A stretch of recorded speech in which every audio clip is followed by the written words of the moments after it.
시간을 각인시키는 사건들이 있다. 처음엔 조용하고 거의 눈에 띄지 않지만 결국 새로운 순환의 상징이 된다. 프란치스코 교황의 죽음은 단순히 한 교황 재임기의 끝이 아니었다. 그것은 하나의 시대가 끝났음을 알리는 종언이었다. 다정한 말과 겸손한 몸짓의 시대. 하지만 동시에 많은 이들이 제때 이해하지 못한 암시된 메시지들의 시대였다. 교황이 선종하기 며칠 전 바티칸의 고요한 복도 안에서 이상한 일이 벌어졌다. 오래된 책들, 밤의 기도, 그리고 이미 쇠약해진 건강 속에서 교황은 한 한국인 추기경에게 마지막 생각을 털어놓았다고 전해진다. 그것은 신학적 가르침도 정치적 메시지도 아니었다. 하나의 환시였다. 그가 말하길 꿈속에서 계시된 것이지만 그것은 명확하고 영적인 무게를 가진 계시와도 같았다고 한다. 그저 가까운 이들 사이에서 속삭이듯 전해지던 이 이야기는 교황의 사망 발표 이후 급속히 퍼지기 시작했다. 아시아 성직자들과 가까운 소식통에 따르면 이 환시는 한국과 직접적으로 관련이 있으며 가장 어두운 시기에 등장할 예상치 못한 인물을 예고하고 있다고 한다. 이건 미신이 아니다. 지금은 2025년, 최근 몇 달 동안 한국 국민은 현대사에서 가장 혼란스럽고 격렬한 시기를 보내고 있다. 연이은 정치적 위기, 고위 관계자들을 둘러싼 스캔들, 무언가가 다가오고 있다는 막연한 불안감. 하지만 아무도 그 실체를 정확히 모른다. 제도에 대한 신뢰는 흔들리고 정치에 무관심했던 이들까지 포함해 노인과 청년들 사이로 불안이 조용히 퍼지고 있다. 이러한 상황 속에서 프란치스코 교황에게서 비롯된 이 예언은 마치 생명력을 얻은 듯 퍼지고 있다. 그가 과연 무슨 말을 했을까? 공식적으로 확인되지는 않았지만 한국의 승려들과 종교 지도자들 사이에서 은밀히 공유된 내용에 따르면 교황은 다음과 같은 말을 남겼다고 한다. 북쪽에서 바람이 불고 청와대 위로 구름이 들이올 때 이름이 아닌 사명을 따라 불릴 한 사람이 나타날 것이다. 그는 이전에 그 누구와도 닮지 않았고 그 백성에게 인정을 받기 전 3번 거절당할 것이다. 청와대는 분명히 한국 대통령의 공식 거처를 뜻하며 북쪽의 바람은 북한에서 오는 무언가 혹은 상징적으로는 위기, 위협, 예기치 않은 변화를 의미할 수 있다. 그러나 이 예언에서 특히 주목할 점은 이름이 아닌 사명으로 불릴 한 인물에 대한 언급이다. 이는 전통적으로 기존 수단에 대한 희망이 사라질 때 구세주 혹은 민중의 지도자라는 표현이 쓰이는 한국 문화와 직결된다. 누군가에게 이 계시는 단순히 상징적이고 시적인 표현으로 보일 수 있다. 그러나 어떤 이들에게는 지금 한국 사회의 징후들과 너무도 정확히 맞물려 섬뜩할 정도로 현실적이다. 최근 며칠 사이 한국 대통령의 사임 또는 탄핵 가능성에 대한 소문이 커지고 있다. 민중의 움직임은 더욱 힘을 얻고 이전에 분열되어 있던 야당은 뜻밖의 연합을 형성하기 시작했다. 그리고 이 모든 혼란 속에서 낯선 이름들이 떠오르고 전통적인 틀에 맞지 않지만 사람들의 마음을 울리는 지역 지도자들의 목소리가 들리기 시작했다. 이 예언의 힘은 그 내용 자체보다도 그것을 전한 인물에 있다. 프란치스코 교황은 그의 재임 기간 내내 종말론적 발언이나 미래 예측을 자제해왔다. 그의 영성은 항상 현재에 집중되어 있었고 인간 중심적이며 가난하고 소외된 이들을 돌보는 데 초점이 맞춰져 있었다. 그렇기에 설령 비밀리에 남긴 말일지라도 이런 유언이 전해졌다는 사실은 깊은 충격을 준다. 아마도 이 이야기를 더욱 불편하게 만드는 것은 바로 이 대비다. 영적 지도자의 온화함과 그의 마지막 말이 지닌 어두운 무게. 당신도 이런 질문을 하고 있을 수 있다. 과연 그가 정말 이런 말을 했을까? 그리고 만약 그렇다면 왜 하필 한국인가? 왜 지금인가? 이 질문들엔 아직 명확한 답이 없다. 하지만 이는 동시에 하나의 성찰을 요구하는 초대이기도 하다. 지금 세계는 전환의 시대를 지나고 있으며 영적 세계와 정치 세계의 경계는 그 어느 때보다 흐려지고 있다. 그리고 지금까지의 징후로 볼 때 한국 극복과 신앙 저항의 역사로 점철된 이 나라는 이미 조용한 변화의 무대가 되고 있는지도 모른다. 지금 한국 사회는 팽팽한 긴장과 무거운 분위기 속에 있다. 거리의 침묵은 단순한 무관심이 아닌 정치적 언설보다도 깊은 무언가를 숨기고 있는 듯하다.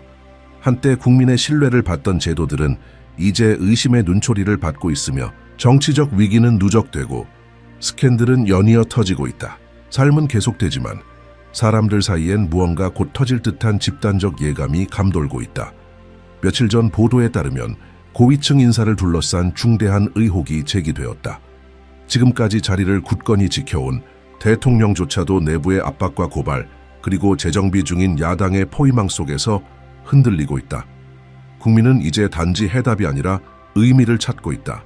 그리고 정치에 무관심했던 이들조차 마치 어떤 보이지 않는 전환을 목격하려는 듯 무언가에 이끌리고 있다.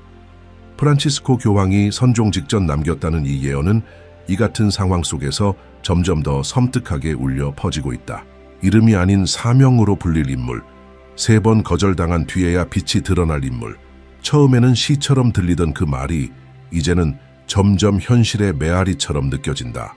한국에서 이러한 언어는 특별한 의미를 가진다. 어두운 시대에 등장하는 인물은 전통적으로 전사나 정치인이 아닌 조용한 사명을 가진 존재로 여겨져 왔다. 그들은 권력을 쫓아 등장하는 것이 아니라 민중의 절박한 바람이 그들을 그 길로 이끄는 것이다. 그리고 최근 몇 달 사이 이런 인물들이 하나둘 모습을 드러내기 시작했다. 궁궐이 아닌 민중 속에서 한 젊은 승려는 용서와 재건에 대해 말하는 짧은 영상으로 수많은 이들의 지지를 얻게 되었다. 한 전직 군인은 자신의 특권을 내려놓고 소외된 이들 곁에서 살아가고 있다. 작은 마을의 한 여교사는 부드러운 목소리로 화해와 진실, 운명에 대해 쓴 글들로 노인과 청년 모두에게 울림을 주고 있다. 그들 중 누구도 스스로를 지도자라 칭하지 않았다. 하지만 모두 사람들의 마음속에 무언가를 일깨웠다. 그들이 이곳에 있는 것은 더 큰 이유가 있다는 묘한 느낌. 그 와중에 북한과의 긴장도 점점 고조되고 있다. 군사실험과 잇따른 위협은 오래된 공포를 다시 불러일으킨다. 예언은 북쪽의 바람에 대해 말하고 있었다. 그리고 지금 그 바람은 무기의 소리만이 아닌 질문과 의심의 무게로 불어오고 있다. 이 나라는 지금 새로운 건넘길 앞에 서 있는가? 가장 예민한 이들은 무언가가 움직이고 있음을 느낀다. 그것은 눈에 보이는 혁명이 아니다. 훨씬 더 미묘하다. 그것은 SNS를 통해 퍼지는 말들, 지하철에서 마주치는 눈빛, 불교 사찰과 가득 찬 교회에서 자신도 모르게 기도하는 이들의 입술 사이에서 감지된다. 이는 하나의 깨어남의 감정이다. 단순한 정치 너머의 무언가, 민족의 영혼을 흔드는 어떤 것, 이 흐름의 중심에는 임종 직전 전해졌다는 말이 메아리친다. 그는 외모로가 아니라 눈빛의 빛으로 인식될 것이다. 이 말은 전통적인 영웅의 틀을 무너뜨린다. 진정한 선택받은 이는 권위의 얼굴을 가지지 않을 것이다. 그 대신 존재 그 자체로 느껴질 것이다. 그리고 그의 사명은 스스로 외치지 않고 눈에 보이는 것 너머를 볼 수 있는 이들에 의해 인식될 것이다. 한국의 영적 전통에는 나라가 무너질 듯한 위기의 순간에 어떤 존재들이 보내져 민중을 중심으로 이끈다는 깊은 믿음이 있다. 그들은 정답을 주지 않는다.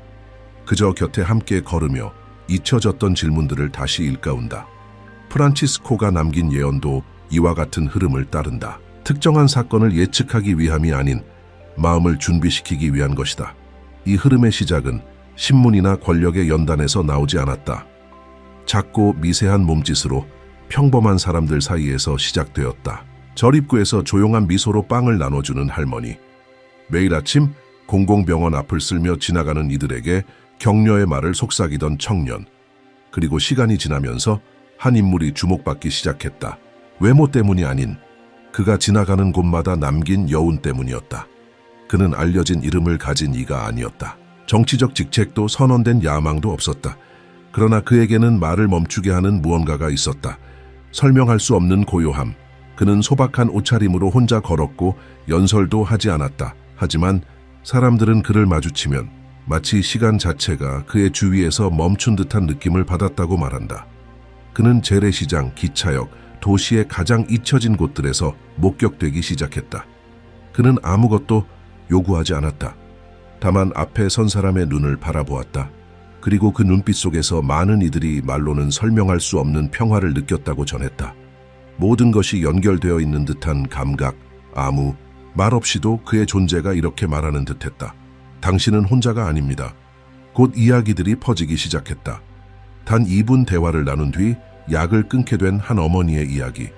어깨를 한번 가볍게 두드린 것만으로 극단적인 선택을 멈춘 상인의 이야기. 호기심에 그를 따르던 학생들이 위기 가정들을 돕는 작은 모임을 결성했다는 이야기. 이 모든 이야기는 증명되지 않았지만 누구나 알고 있는 것처럼 퍼져나갔다. 그를 만난 사람들은 그가 정치에 대해 말하지 않는다고 했다.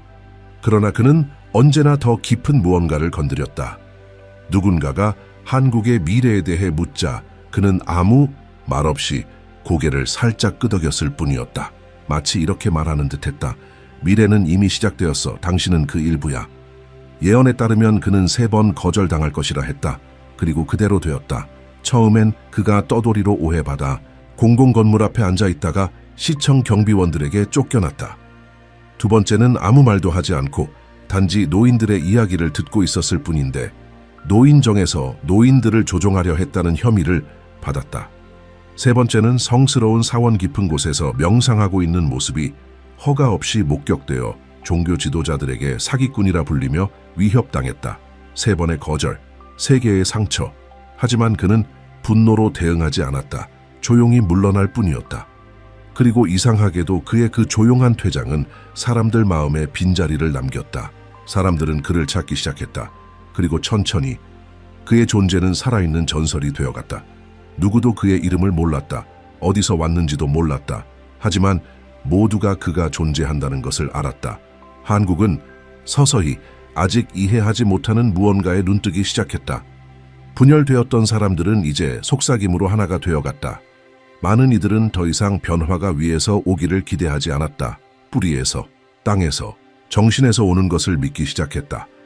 TV에선 해설자들이 논리적인 설명을 시도했다. 어떤 이는 그를 현대의 활동가라 했고 또 어떤 이는 국가적 위기로 인한 집단 심리 현상이라 했다. 그러나 아무도 그를 따라가는 이들을 움직이게 만든 진짜 이유를 설명할 수 없었다. 약속도 선전도 야망도 없는 그를 말이다. 그러던 중 대구에서 한 스님이 강연 도중 처음으로 공개적으로 교황의 예언을 언급했다. 그는 그 메시지에 영혼이 한국에 내려왔으며 그 남자는 각 시민이 자신의 빛을 찾기 위해 필요한 거울이라고 말했다. 그 말은 마른 잎에 불 붙듯 퍼져나갔다. 이 모든 움직임 속에서도 그는 결코 태도를 바꾸지 않았다. 여전히 혼자 걸었고 따르는 이도 없었다. 하지만 이제는 그가 어디를 가든 자취가 남았다. 자발적으로 피어난 꽃의 벽화, 용서의 말을 담은 익명의 쪽지, 조용히 그를 보기 위해 모인 사람들. 그리고 이상하게도 그는 절대 말하지 않았다. 그저 들었다. 그저 바라봤다. 예언은 이렇게 말했다. 빛은 눈 속에 있다. 그를 마주한 사람들은 그 눈에서 설명할 수 없는 무언가를 본다고 했다. 그것은 빛이 아니었다. 기억이었다. 마치 그 눈 속에 각자가 잊고 살아온 기억이 살고 있는 것처럼 예언은 또 청와대가 구름에 덮일 때 그가 나타날 것이라 했다. 그리고 바로 그 달 청와대에 정치적 폭풍이 몰아쳤다. 내부 수사, 사임 자백. 나라는 그 충격적인 진실들 앞에서 멈춰섰다. 신문들은 스캔들을 외쳤지만 그는 여전히 조용히 언론의 눈에 보이지 않게 길을 걸었다. 그리고 마침내 예상치 못한 일이 벌어졌다. 한 지역 프로그램의 생방송 중 어린 소년이 카메라 앞에서 이렇게 말했다. 엄마, 나 무섭지 않게 도와준 그 아저씨가 지금 텔레비전에 나왔어. 그 아저씨는 그냥 아저씨가 아니야. 그 아저씨는 빛이야. 그 문장은 번개처럼 SNS를 타고 퍼져나갔다. 정치적인 언급은 전혀 없었지만 그 안에는 사람들이 듣고 싶어 했던 모든 것이 담겨 있었다. 예언은 이제 온 국민의 눈앞에서 펼쳐지고 있었다. 영적인 메시지를 믿지 않던 이들조차도 이제는 외면할 수 없는 어떤 존재 앞에 서게 되었다. 그것은 신념의 문제가 아니라 존재의 문제였다. 권력자들이 살아남기 위해 안간 힘을 쓰는 동안 보이지 않는 존재는 점점 커져갔다. 그리고 잊힌 이들 사이에서 새로운 힘이 피어나고 있었다. 더 이상 고통이 아닌 희망을 통해 최근 며칠 동안 무언가가 예상치 못한 방식으로 정렬되기 시작했다. 주목을 끈 것은 신문 헤드라인이 아니라 그 이면이었다. 비공개 회의들, 조심스럽게 검토되는 새로운 인물들, 그리고 지금껏 정치 상층부만의 전유물이었던 자리들에 지역 공동체의 리더들이 초청되기 시작했다. 조용하지만 끊임없는 소문, 변화가 정당이 아닌 체제 밖의 인물을 통해 올 수 있다는 가능성들이 움직임의 중심에서 무소속 출마 가능성에 대한 소문이 돌기 시작했다. 유명 인사도 영향력 있는 기업인도 아닌 몇 달 전부터 조용히 지역 사회를 돌며 공립학교와 사회복지센터에서 이야기하고 자원봉사자들과 조용한 회의를 이어온 인물. 언론에선 존재감이 없던 이름이었지만 거리에서는 점점 존중과 호기심을 불러일으키는 이름이 되어가고 있었다. 그는 자신의 신앙을 숨기지 않았지만 그것을 방패 삼지도 않았다. 그의 말은 분명하고 단호했다. 모든 말 속에는 뭔가 다른 기운이 있었다. 그는 약속하겠다라고 말하지 않았다. 대신 이건 해야 할 일이고 이미 조용히 많은 이들이 해내고 있다고 말했다. 그는 연단에 오르지 않았다. 사람들과 같은 눈높이에 앉기를 선호했다. 카메라에 둘러싸인 적도 없지만 그의 말은 언제나 도착해야 할 곳에 도달했다. 그러던 중 프란치스코 교황에게서 비롯된 것으로 알려진 예언의 한 구절이 다시금 한국의 종교인들과 학자들 사이에서 회자되기 시작했다. 진정한 선택받은 이는 인정을 받기 전에 3번 거절당할 것이다. 우연인지 아니면 운명인지. 주목받기 시작한 그 이름 역시 3곳의 주요 기관에서 거절당했다. 처음엔 전통 정당이 정치적 경험 부족을 이유로 그를 지지하지 않았고 이어 대형 방송국이 그의 인터뷰를 반경 직전 취소하며 편성 조정을 핑계댔다. 마지막으로 대기업 지도자들이 그가 어떤 형태의 민간 후원도 받지 않겠다고 밝히자 미팅을 취소했다. 그러나 이런 거절들은 오히려 그를 약화시키지 않았다. 반대로 굴복하지 않는 사람으로서의 이미지를 강화시켰다. 외면받아도 흔들리지 않는 사람, 구조에서 나오는 힘이 아닌 일관성에서 나오는 힘을 가진 사람. 그 사이 나라의 분위기는 점점 더 불안정해졌다. 매주 새로운 시위가 일어났다. 대학들, 시민단체들, 심지어 종교 지도자들마저도 깊은 변화를 요구하며 목소리를 내기 시작했다. 하지만 이번엔 단지 처벌이나 인물 교체만을 외치는 것이 아니었다. 사람들은 명확함을 원했다. 윤리를 원했다. 그리고 진짜인 사람을 원했다. 이쯤 되자 몇몇 영향력 있는 인물들이 그 이름에 주목하기 시작했다.